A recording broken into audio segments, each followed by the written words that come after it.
Welcome to Your Future in Sales and Marketing, a podcast that helps you make great career decisions to get the most out of your career journey. We'll introduce you to the AXR network of established senior leaders and a handpicked group of future aspiring leaders who have it all in front of them. You'll learn what it's like in the top job and how to get there.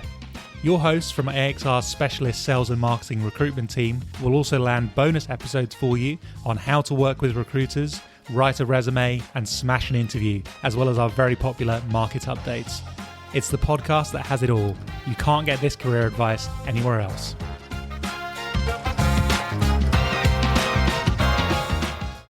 Well, welcome back for another episode of Your Future in Sales and Marketing. Today, I'm joined by James Deysel, the Marketing Director of SnackBrands. Thank you very much for joining us today here, James. Thanks, Ben. Good to be here. Indeed. SnackBrands Australia, you'd probably know from your favourite social occasions and snacking opportunities with brands such as CC's and Kettle Chips, which are definitely my go-to. Now, it'd be great to hear a bit more about those brands and the journey they've been on and get to know James better as well. So as we always start off with these sessions, what's your favourite brand, James? And not one you worked for, you can't cheat with that. Fine, I put away that list, Ben. We just had a little bit of a chat and warm up on rugby, so I'm going to go for a controversial one, and I am originally from South Africa, so you can hear from the accent. I'm going to say the Springboks, and I'm going to muster all of the humility I can in saying this, not because they are fundamentally the best rugby side the world has ever seen at the moment, but more importantly... Let's not open that can of worms. Good thing Mike isn't here, the Scotsman.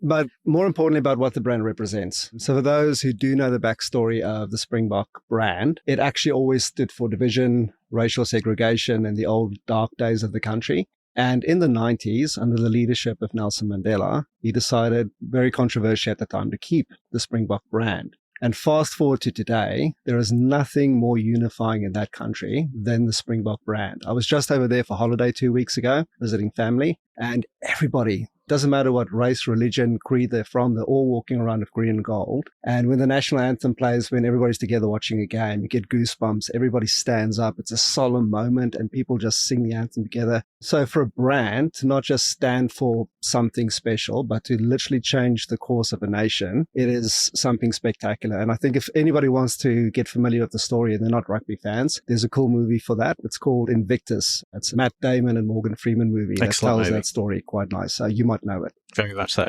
Indeed. Speaking of the Springboks, tell us about where you grew up. What was life like before you started your career? Yeah, so I was born in 1986 in a small, very industrial town called Vanderbijl Park, but spent the most time growing up in and around Johannesburg, in simple terms. It was post-apartheid South Africa, and my first living memories included just a few months where I could barely remember the last stages of the apartheid regime. Mm-hmm. So I remember as an innocent little boy looking at a store entrance or a bus stand and seeing people getting onto different buses based on their race, and very innocently asking my mom and dad, what's this about? That doesn't make sense. My little innocent childhood brain couldn't make sense of it. And they had to explain to me, look, it's this very unjust system, and that is just the way the world works, and we can't always choose to change it, but we can always choose how we respond in these moments. So in that environment, I grew up from a young age, like really witnessing a lot of change. Mm-hmm. It was an exciting time to grow up in the 90s. I just think the 90s was probably the best decade to be a child. And then with that social change, lots of positives, lots of negatives that we can get into, but it really instilled in me a lot of values that I hold dearly to today. And I'm thankful. I'm a proud Aussie now. I refer to myself as an Aussie. Don't think I'll ever get the cool Aussie accent. It's a bit too late for that, but I do hold that part of my heritage close to my heart. Excellent. And growing up in that environment, in that post-apartheid South Africa, what sort of values did you take away that shaped your career as it is now? Well, Ben, reflecting on that story I told just around the situation of the buses and seeing people being segregated by race, there was this moment where I thought, that's just fundamentally not right and unfair. So from that moment forward, I always had this big part of me focusing on fairness, justice, not just big picture, big political things, but daily stuff. What are we doing to just treat each other a bit better? Treat each other like human beings, regardless of what we stand for. And I think today in the world that is probably more divided than it's ever been, if you look at social media and everything that tries to divide us, we can do so much more just to look out for each other and look for the kindness in everyday occurrences. And the second is the way we relate to the future. So in South Africa in the 90s, you could look at the future in two very different ways. You could see hope and excitement and energy, or you can see absolute dread and fear.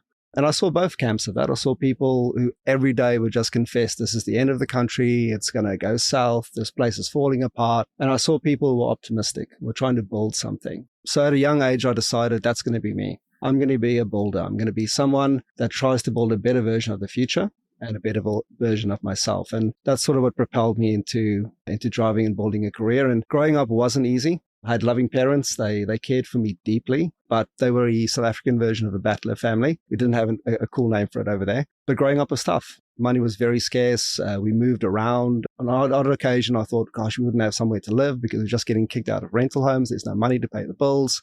So that also taught me the value of hard work. From a young age, I really, really doubled down, studied my backside off. I think a pretty relatively smart guy, but fundamentally I'm a harder worker. And therefore it allowed me to go through school with top grades and allowed me actually to go to uni. I never would have been able to afford it. My parents would have loved to send me, but they couldn't. Mm-hmm. And that actually allowed me to go to uni and study on a full scholarship. And it's really from there where my career started taking off.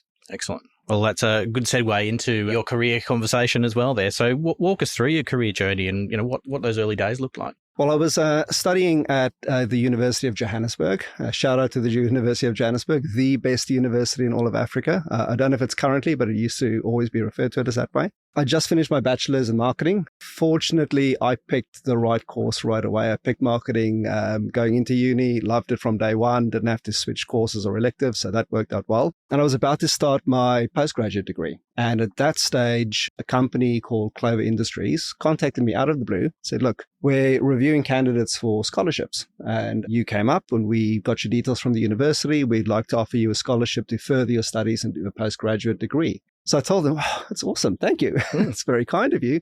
Speaking of kindness day to day, and I said, well, I'm all paid up. I don't need the money. Somebody else would need it more than I do. But what I really do need is a job. Do you have one of those? So they very kindly took me up on the offer, promptly brought me in for an interview, and I got a job as a field sales rep, doing that full time and studying part time and finishing my postgraduate degree part time. Didn't get much sleep, but it was the baptism of fire a budding marketer actually needed to get his backside into gear for the working world. Absolutely. Interesting. Scholarship to scholarship. That's quite the feat there. And then, so obviously working from there, you'd later moved into working for Mars and then eventually made the move with Mars here to Australia. That's it. So just a bit of background for listeners that Clover Industries over there is one of the blue chip FMCG companies in South Africa. They're a very big dairy company like Fonterra is in New Zealand. Also have a very big beverage arm. So that first role was field sales, and I can proudly say I've paid my dues in field sales. It was a baptism of fire. My area was the south of Joburg. So for everything people have heard of Joburg, most of it is true or semi-true. It included affluent areas. It included the south of the CBD, which is an interesting place to say the least. And it included a portion of Soweto, which is a famous township, which in the old days in apartheid South Africa, that's where they segregated people by race. That's where Black South Africans would go and live. Mm-hmm. So in walks this 22-year-old. And at that stage, I haven't learned about distinctive assets back then, but I intuitively decided to brand myself. So all of the sales reps just dressed like sales reps. But young James decided, no, I'm going to wear the fanciest shirts I can afford. And back then, the black shirts with the white collars were a thing. Yeah, I would wear shirts like that with very loud ties as well. I was the only person in the company wearing ties. The CEO, nobody wore a tie. It wasn't our culture. But I wore ties, and I had this really nice little leather briefcase that I forked out money for. So I went into that area, 15 merchandisers reporting into me, young Afrikaner kid, 22, serving that area with all of my merchandisers in my team were obviously from different creeds in South Africa. So you had Xhosas and Swanas, they're all Black South Africans. Mm-hmm. And in walks this young Afrikaner guy being your boss, who's never led anyone in his life except being a sort of a student council body member in high school. That was quite something. We could probably do a whole podcast on all of that. A lot of leadership questions that could come out of that shaped who you are as well, I think. The amount of faux pas as a young leader that I've dealt with there was just, it's funny now, not always funny back then, but anything from aggressive shop stewards. It's a very unionized country. So aggressive shop stewards, obviously staff members, most of them were absolutely wonderful, but the occasional chancer that would run circles around me because I just didn't have a clue what I was doing some of the time. But from there, worked and did well and stood out because I understood the principles of marketing, and it helped me get my first marketing job, which was with that company, working on the juice portfolio as an assistant brand manager. Wonderful time in my life, learned a lot, had a very strong marketing leader as a boss on day one, Johan Buerta. And they taught me marketing from a very young age at a very technical level, which was exceptional. And it was from there that I decided, okay, my long-term career path is I want to go and see the world. So back to the earlier bit of the conversation where I mentioned I always thought of a better version of the future. So I always worked towards a grand plan, something, a North Star that I could guide myself by. And even though I was studying in uni, I don't know if you're familiar with him, but there's a guy on CNN called Richard Quest. He is a business journalist, and part of his very, very tough job is he gets to be the business traveler guy and review business traveling tours and flights and hotels and how to be a great business traveler. And I used to sit there doing my assignments going, gosh, what a great job. Look at this guy. Yeah. How good is he? So I thought, man, that's going to be me one day. I'm going to travel the world. I knew I was going to be something in marketing, a senior leader. And when I started my career, I decided I want to be a senior marketing leader, traveling the world. And if I needed to do that, I need to make sure every step I take would serve that purpose. And so the step from Clover into Mars and eventually into Australia was all in pursuit of that journey. And the journey to Mars was because I knew if I wanted to go into a global role, I needed to move to a multinational. And I was fortunate enough to meet a man by the name Tim Hicks, who recruited me into Mars. And it is just one of the best organizations I've ever worked for, I have to say. Indeed. Well, obviously, the opportunities that company gave you not only allowed you to move countries, but promotions, category changes, new markets. You're faced with a lot of challenges with that first move to Australia. How did you navigate so many changes all at once? Well, yeah, the time in South Africa went really well with pet care. I did a lot of good work there. I was afforded a lot of opportunity, and this shows the value of having a good network and good career sponsors. Tim Hicks, that line manager and now a close personal friend that recruited me into the business, he moved with Mars and came to Sydney. At that stage, I was building myself up and building a network in Europe because we were part of the EMEA region. And I thought, okay, great. Most of my network was in the UK or in Germany. I'm Afrikaans as a first language. I thought I can pick up German. We're going to move to Germany. And my wonderful wife, she always said, no, I think we're going to live in Australia one day. And I thought, honey, that's lovely. It's a great fantasy, but there's no way. I don't have a network there. But because Tim believed in me and he came over, he actually made a recommendation to who would become my line manager over here, Tammy Cunningham, and said, look, great talent. Why don't you give this guy a go? He's a young guy. He's very eager. He's pretty good. And they afforded me the opportunity to go from Mars Pet Care into Wrigley, which was up here in Asquith in Sydney. But yeah, it is big jump from my first SBM role directly into a marketing manager role. Change of segments from pet care into Wrigley, which is a very different segment at that stage. Confectionery side of things rather than the pet food. Yeah, exactly. And also changing countries. A lot of people think, South Africa, Australia, sort of similar, can't be that hard. I don't think people realize how tricky it is to pack up in your late 20s and move countries and just reset.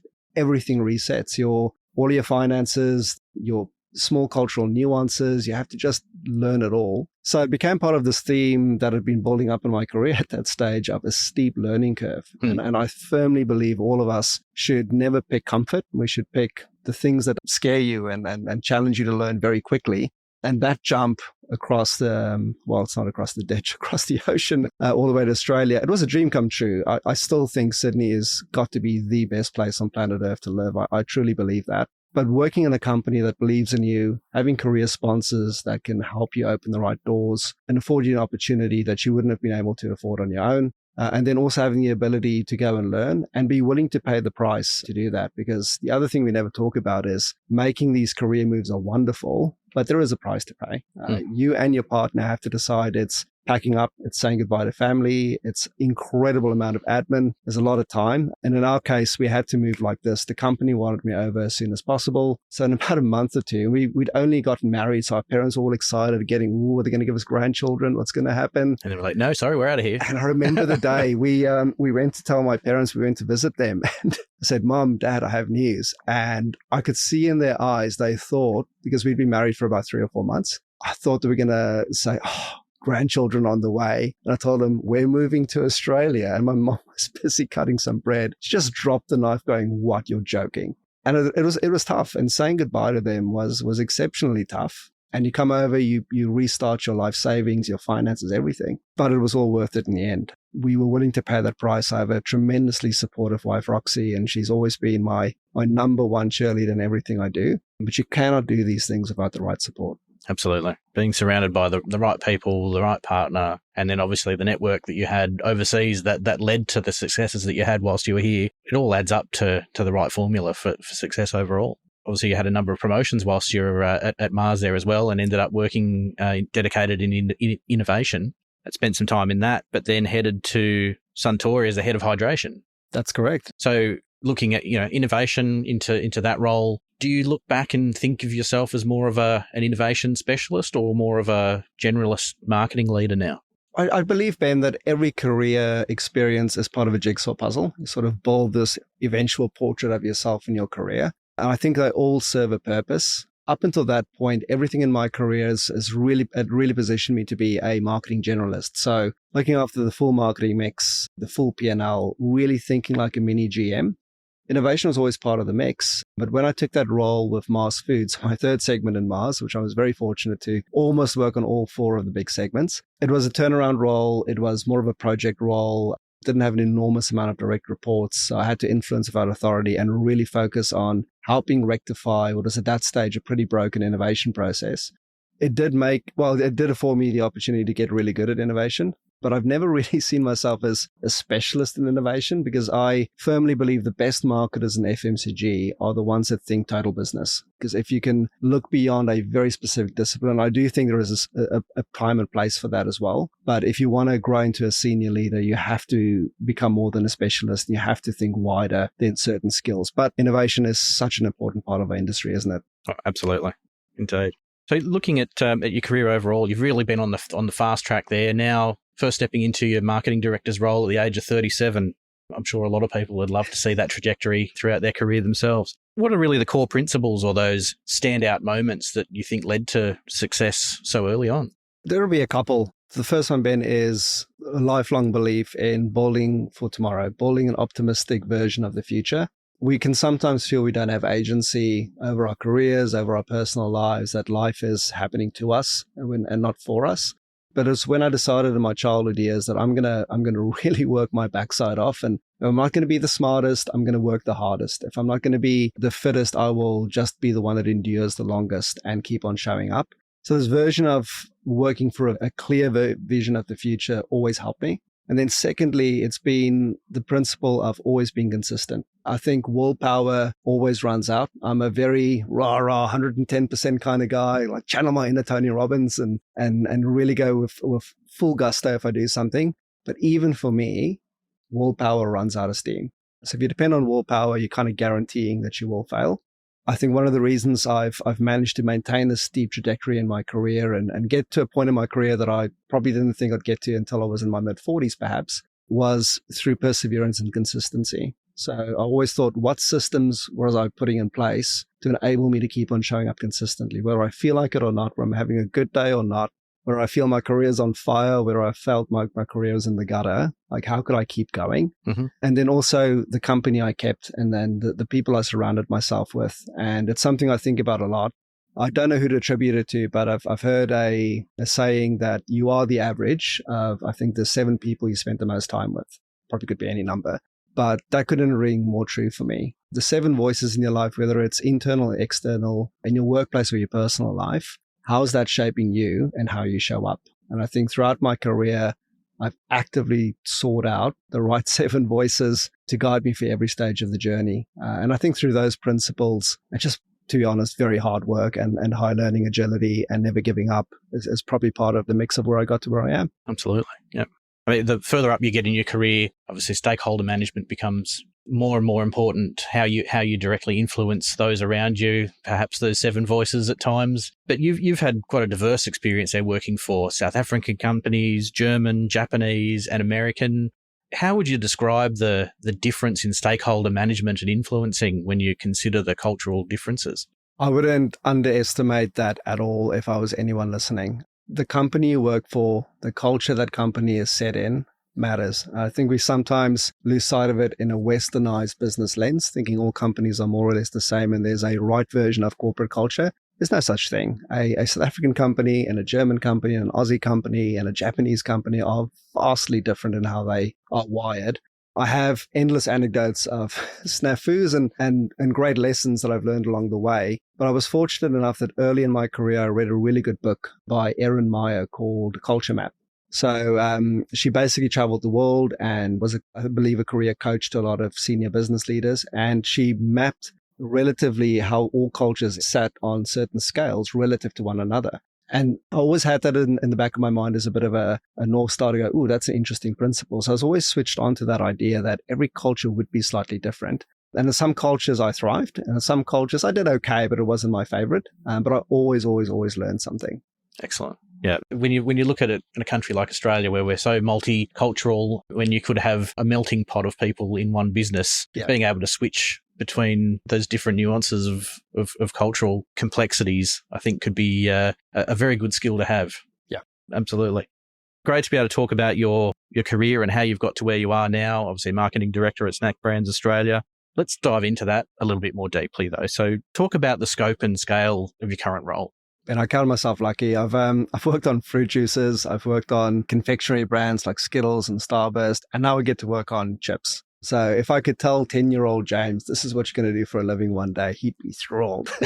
So being an FMG on brands like Kettle, Cheezels, Jumpy, Star, and Thins, at CC's, etc., it's just tremendous. The brands are absolutely iconically Australian. We have full ownership of the brands locally. We get to determine what these brands stand for, the positioning, where we take them in the future. Yet we're part of a global business called Intersnack based in Germany, speaking of countries of origin, that give us wonderful support and investment. So looking after the marketing function has been a joy, and really being able to have the full breadth of what it takes to be a full marketer and help the team bring the best out of these brands is probably, it's the best and the most fun part of the job. But truthfully, and I think anybody who makes it into exec level, ELT level, they quickly realize that you spend the vast majority of your time running the business. You don't do as much marketing as you thought you would. You have to make sure the marketing team are set up to do the marketing really well, and you guide them. But your job is to focus on the total business and running it well. And it's been an exciting time of change for us.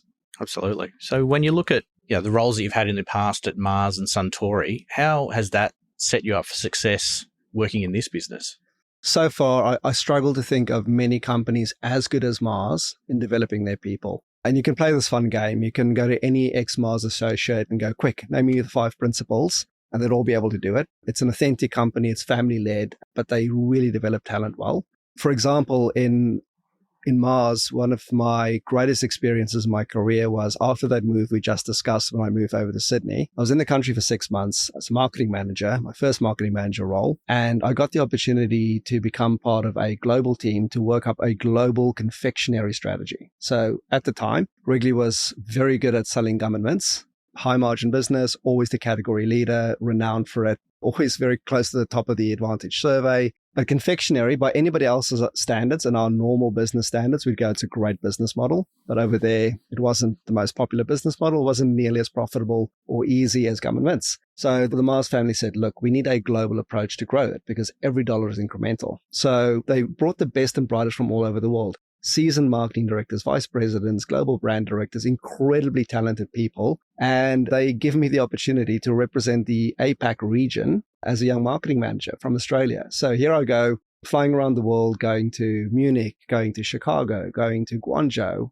holding my own, trying to look as smart as these people. But honestly, Ben, I was sitting there, I was contributing, doing my best, and they treated me with full respect, and they listened to every word I had to say, treated me like a peer. I was just sitting there taking notes. I was so bright-eyed and bushy-tailed going, oh my word, this is incredible. I'm surrounded by people 20 years along in their journey, and I was just soaking it all up. It's a long way of saying that in Mars, the training courses, the talent, everything to make me a total marketer was exceptional. That's where I was exposed to Ehrenberg Bass and all of the wonderful theory and laws of growth they bring, the science they bring to marketing. And then fast forward to Suntory, the perfect complement to that was learning creativity. So I worked for a brilliant CMO there called Cam Davidson. Again, also a close personal friend now. The best way I can describe him is a brilliant ECD trapped in a CMO's body. This man could run a creative process like it's nobody's business. And he taught me how to run creative end to end, how to develop my own creative process and really be able to develop a brand story and identity and creative campaign and not be able to just take a global campaign. Those all complemented one another to give me the confidence to come into SnackBrands and be able to lead the marketing function with confidence, including full creative, but to also think total business and be technically and commercially strong as well. So really, it just goes to show putting yourself outside your comfort zone is really where that growth begins. So SnackBrands, first step into the exec leadership team. Being on that leadership team for the first time, how did you change your approach to business and marketing strategy? Well, once you get to exec level, Ben, it's more around winning through people than ever before. I think it slowly changes on a continuum as you progress through your career. You're leading more, you're doing a little bit less of the work yourself, but that completely changes when you get to exec level. The work is not yours. You are not the hero. And in fact, if the work is good and you're trying to take credit, you're probably doing something wrong. It should all be the team. The team are the ones doing the great work and they are the ones that should be celebrated. So your first mindset shift is enable the team to do good work and win. You are there to serve the team to do great work. And like I said earlier, secondly is to lead the business and lead it well. And that can include really interesting bodies of work. And some days it can include very complex supply chain conversations that you sometimes think, I have no idea what we're talking about, but I'm catching up.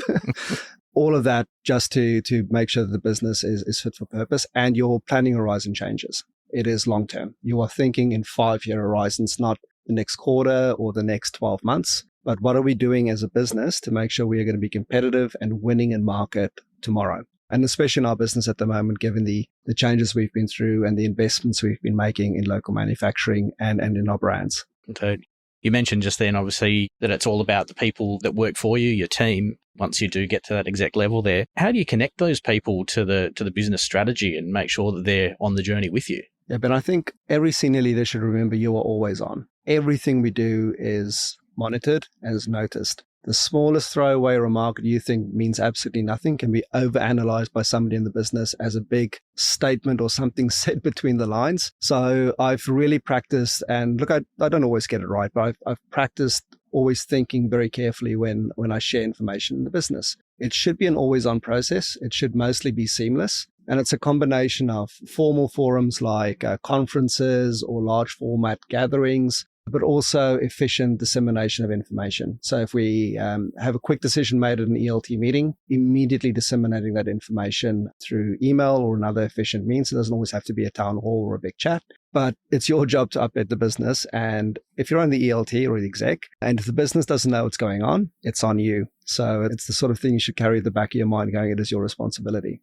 Okay. What are some of the biggest challenges you've faced with SnackBrands? I think you've talked about the shutdown of some factories and opening of new ones. Talk us through a bit of that. Yeah, it's again this perspective thing. If you can look at it going, it is a time of big change. It's quite scary. A lot could go wrong, and I'm really nervous and anxious. Or you can look at it going, this is going to be incredible. The wonderful thing around Intersnack is that they invest in companies for the long term. I really admire them deeply for it. Both in terms of CapEx, so they've invested several $100 million in building one of the largest salty snack factories in the Southern Hemisphere right here in Orchard Hills. But so that's super exciting. We're going to have one of the best state-of-the-art factories in all of Australia. And at the same time, we're also investing in brands. So we don't refer to it as A&P spend. We refer to it as MapEx. And in the same way, refer to capital investment. Mm-hmm. We truly believe that every dollar spent on building a brand is an investment because you are adding value to the business. So again, you can look at it thinking, gosh, this is a big responsibility. If I get it wrong, I'm wasting investment. And it's somebody's personal investment that I'm squandering. So those two are, you can say quote unquote challenges, but really they are massive opportunities. For us, they've been an exciting time of change. Yes, and it involved closing down very old, aging factories, managing that transition with care, building a new factory, getting it all set up and running, communicating with our customers, and at the same time, keeping our growth agenda alive with all of our brands, because all our brands are challenger brands. We are hungry for growth. We're a high growth market in the intersnack world. And so doing that and keeping it all going has certainly been interesting. And I've learned a lot over the last couple of years. Absolutely. If you'd look back over the last few years and earlier on in your career as well, perhaps, is there anything in your career you think you might look at doing differently? It's funny, isn't it? We all build these CVs and they're just embellished with all sorts of achievements. But I'm quite a fan of the so-called stuff up CV, and you can use more colorful language if you want, but really a list of your failures and what you did wrong. Because I do think that's where we learn the most, or when you have that bad boss, probably when you're going to learn more than a really nice, encouraging boss.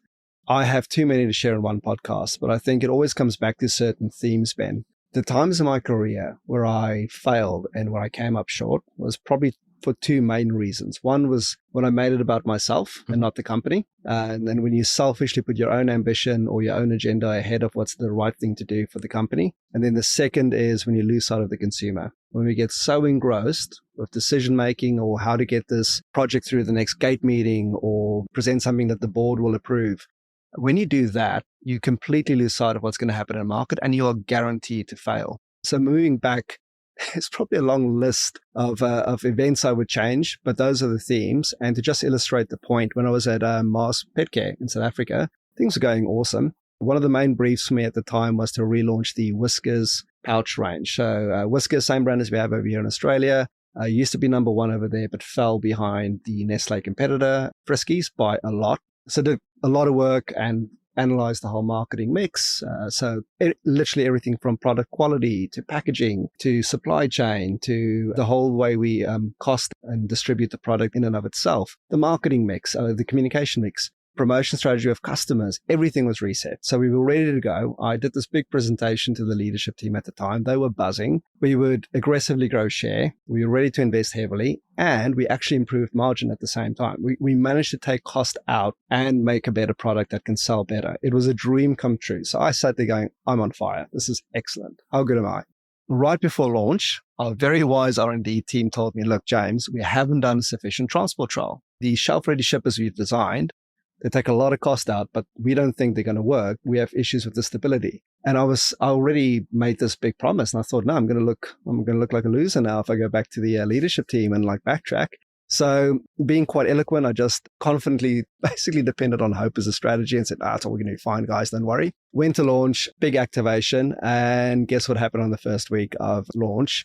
As a consumer takes the first pouch off the shelf-ready shipper, the whole thing just collapses, and all of those pouches just fall out. So absolute train wreck. And that's a valuable lesson when I quickly had to, apologize, take ownership, go back to the R&D team and say, guys, we need a solution. And they said, well, James, we've been working on this for several weeks because we saw you didn't listen to us. They fortunately already had a good solution. It was an easy one. We could have just gone there in the first instance. It barely put any cost in. We quickly rectified the situation. It's kind of fixed another week or two. It was all okay in the end. Mm-hmm. It ended up being a big success anyway. So I just thought about it afterwards going, I could have avoided all of that drama if I just listened and I did what was right. And I took another 2 or 3 weeks to get it right and work with others. So little lesson to a younger version of me to go, always think about the consumer and never just think about yourself first. Indeed. You can always sort of pinpoint those moments in your life where you go, if I'd just done this, things could have turned out a little bit better. But it's something that you'll always refer back to as a learning experience. And now Absolutely. You can sort of look back and laugh at it. But you, like you say, you learn from your mistakes. And if you're not making mistakes, you're not doing it right. Absolutely. Anybody says they don't make mistakes, they're lying. Absolutely. So looking at the advice that you would give to young marketers that are aspiring to become a marketing director in their career at some point there, what advice would you give them? Well, firstly, I'd say congratulations. You figured out the coolest career pathway in business. I firmly believe marketing has got to be the best option if you're a young business person going into this world. You get to do the funnest work and you get to be a total business person that's probably going to be set up to be an excellent CEO if you stay the course. But Ben, just to build on some of the earlier pieces we spoke about, I think always having a vision for your life, you have to set a direction for your life, but do reevaluate it. The ship should always sail in a certain direction, but you can course correct the ship. But if you're staying in the harbor and you're paddling frantically, putting in a lot of work, you're just going to get nowhere and it's going to be frustrating. So that'll be the first one. Really think about the future and plan it, and ideally make it an optimistic version of the future. Don't work out of fear, work out of optimism. Like I also mentioned earlier, build systems around you to keep you going, because if you're going to be the most consistent, you will be the best. The third one would be learning agility. Those that can learn quickly are the ones that will come out on top. It's okay not to know stuff. I still have a lot of things I don't know, but I'm willing to learn. And if you do that, you'll keep on moving forward. And the last one is circling back to people and the company you keep, the people in your network, not just career sponsors, but also your colleagues. Are you spending your time with those colleagues that are bad-mouthing the company, that are gossiping around what happened at the Christmas function, that are nicking the occasional thing from the canteen? Or are you spending your time with colleagues that are ambitious, that want to go places, that are building you up, that are encouraging you, that aren't negative if something good happens to you and not trying to draw you down? So for a young person on their journey in marketing, I'd say there's a lot of low-hanging fruit if you just have these core principles in place.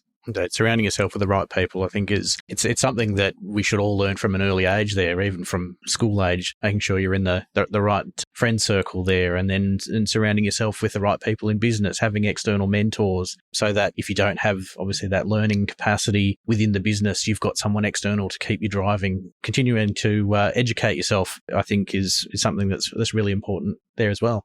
Are you noticing any specific trends in the current market that aspiring marketers should be across? From a technical side, I always caution against not overreacting on trends. I think there's a lot of people whose business model it is to sell us change and to tell us the world is changing so quickly that if you don't change everything you're doing and do this that we're recommending, you're somehow going to lose. That's most of the time it's not true. I think if you can focus 80% of your energy on consistent principles and spend 20% of your energy being aware of trends and tweaking, not knee-jerking, then you'll be successful. And look, the obvious trends in the world of marketing are there. At the moment, everything's obviously AI-based. I think it's a wonderful tool. I don't think it fundamentally changes how marketing works, how consumer psychology works, the fact that we're emotional beings and we want human connection. But it does change some of the methodology a bit. So be aware of that if you're a marketer. Obviously, be able to talk to it. And I think the people panicking the most around the changing world of marketing, they're the non-marketers. Very often could be investors or board members or senior members of the business, not in marketing, reading the stuff on LinkedIn or in business papers and wanting the marketing team to do something about it. Just don't feel the pressure to overreact and do something just because a senior leader tells you to. Like, come back with a clear point of view and you're the technical expert and stay your ground and calmly explain why. Absolutely. That should keep you on track. Making sure that you remain that subject matter expert in the room, because we all know sitting around the boardroom table, everybody's a marketer when it comes down absolutely. to it. Well, like to think so. But you're in the seat for the right reason. And so making sure that you're using your expertise to lead the rest of the team is exactly why you're there in the first place. Spot on. So when you look at people that they're feeling like they're ready for their next move in their career, how should they look at it from the perspective of, am I ready for the move? Like, should I stay or should I actually make the move now? The advice I'd give to somebody in that position, Ben, would be that as soon as you stop learning, as soon as you are probably the smartest in that immediate peer group or the smartest person in the room, so to speak, that's probably a very clear signal you should move. Fine if you want to pick comfort and just have a different path for your life, that's also okay. But if your ambition is to grow and move up in your career, you should probably plan to move even just before you come to that realization that I know more than anyone else around me. If you're not constantly slightly uncomfortable and learning and taking notes and thinking, gosh, and feeling a little bit out of it, almost a little bit of imposter syndrome creeping in, it probably means you're not moving fast enough in my experience. I think the furthest you'll go in your career is when you keep yourself slightly uncomfortable and stay in that zone. Excellent. No problems. Now, some great advice for aspiring marketers as they come up through there. We've had a lot of fantastic advice from people throughout, not just this podcast, but the vast majority of those that we've had throughout the year. Really have enjoyed the conversation. So thank you very much for coming to join us here today, James. That's been a pleasure, Ben. Indeed. And then so moving forward from here, look, we've had a fantastic year on the pod. We've had some amazing guests and we'll continue to do that into 2026. We're hosting more of events like the exclusive sales and marketing leaders lunches that you'll see and hear more about for the new year. We'll have the release of the 2026 salary guide that I'm sure everyone's keen to take a sneak peek at very shortly there as well. And of course, we'll be continuing to release our monthly newsletters of the Sales and Marketing Collective. So if you're not already signed up for that, jump on our website and make sure you subscribe. But thank you very much for listening to us all year. And we wish you all a very Merry Christmas and a prosperous New Year. We hope you enjoyed today's podcast from AXR Recruitment and Search. We're passionate about helping you get the most out of your sales and marketing career. Keep listening as we bring you more career insights and advice from Australia's inspiring sales and marketing leaders. See you next time on Your Future in Sales and Marketing.